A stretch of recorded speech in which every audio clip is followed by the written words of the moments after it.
Bank তো শ্বশুরবাড়ির আবদার।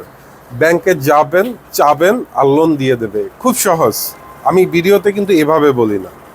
ব্যাংক লোন যদি আপনি ধরেন 12 লাখ টাকা 10 লাখ টাকা লোন নেবেন, সেক্ষেত্রে আপনাকে বুঝতে হবে, আপনার যোগ্যতা থাকতে হবে। 12 লাখ টাকা 10 লাখ টাকা লোন নিতে হলে আপনার 30 লাখ টাকার সম্পত্তি থাকতে হবে। আপনি যদি ব্যবসায়িক প্রতিষ্ঠানের নামে লোন নেন, আপনার 30 লাখ টাকার অ্যাসেট দেখাতে হবে, অর্থাৎ আপনার পুঁজি দেখাতে হবে, তৈলেই আপনাকে ব্যাংক লোন দেবে।